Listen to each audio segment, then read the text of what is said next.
Definitely appreciate you. Nippin says, I'm in the place with better signal now. I should be able to get through to you. Well, we got through and it was all good. Truck my ass says plutonium size of a grapefruit can make a weapon, and that's pretty terrifying. So let me go ahead and get to my next call here. Hold on. I think there we go.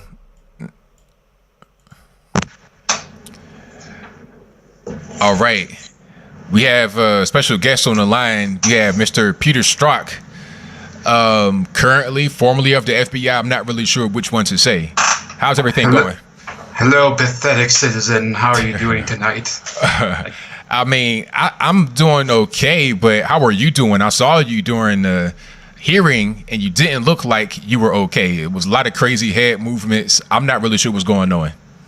Yes, there was an odor of a number of people from outside of Fairfax County there. It was very, it very much disturbed me. But in any case, I'm here to correct a lot of the deceiving things that people have said about me tonight. And first of all, I am not Iranian in any way, shape, or form. My father was the U.S. ambassador to Rome, and my mother was a jackal. And in 1972, I was born there. And I will ascend the throne to combat the chosen one when the time comes. Oh, you're going to ascend the throne to, like, how are you going to do that? I mean, are you like a mole, like Salt or something? Like, what's going on here? Do your research. There's a VHS video on it. It's Gregory Peck was in it. So anyway, I would like to invite you to a little meeting with me outside of Waco, Texas. First, I'd like to confirm your identity. Are you Anton Briyanovich Loganov? I'm not a Russian troll, sir. I'm not Russian. Not everybody that is on the right is a Russian troll. So my name is Anthony Von Logan. There's no Russian in my family tree at all. So let's just get that clear. It seems you're speaking some dialect that's strange to me. I have never heard this bizarre tongue in all the years I've been in counterintelligence and Satanism. And Satanism, is that what you're into? Well, in these times we have to pull together all of the different spirits to combat the real threat, the real evil. Of course, Trumpy Wumpy, the guy who basically lost me my job.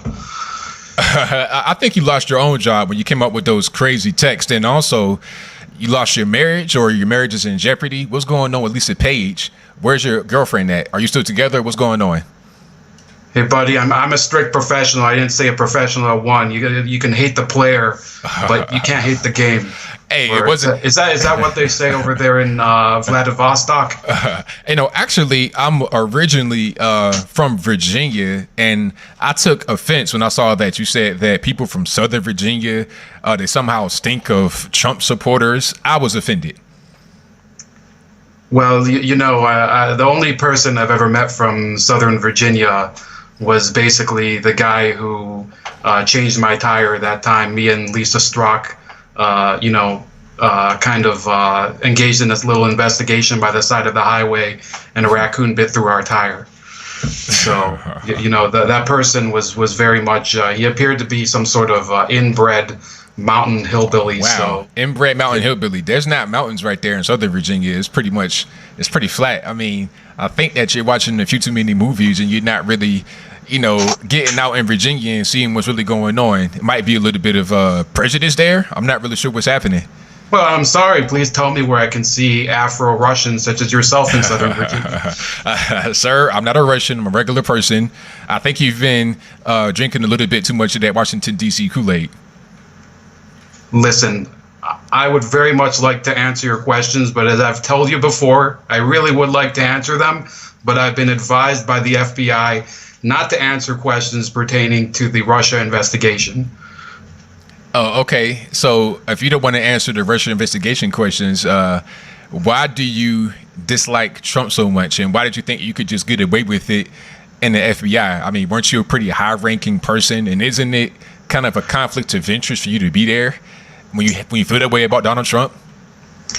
Yeah, that's kind of funny because all these years I had this cushy job in the federal government, and one day I was like just trying to use it for something good. I was at one of his casinos over there in Atlantic City, and I came in and I said, FBI here, comp my drinks. And they said, sir, we're bankrupt. We're closing this place up. And I said, you're not closing this place up until I get a damn gin, soda, and a daiquiri. And they just looked at me and they're like, sir, this is the recession. And I was like, what recession?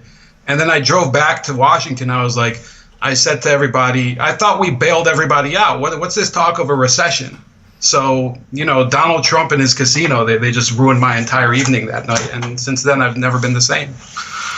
Hey, man, it's too bad for you. So, I think at the end of the day, you might lose your job in the FBI if it's not already gone. But you can't blame us. We're not Russians. You just got to tighten up, do better, and tell Lisa I said what's up. That's okay. I have a better job than any of you will ever have lined up right for me. I'm basically going to be Tom Arnold's foot masseuse for the next 5 years. Sounds fun to me. All right. Have a pleasant evening, and hail Beelzebub to all of you. Oh, boy. Thank you for the call. Definitely appreciate it. Good night. All right. Well, shout out to Peter Strzok for the call. I really don't appreciate being characterized as a Russian troll. I'm obviously American. I take that very seriously. So let me get to a few more calls here.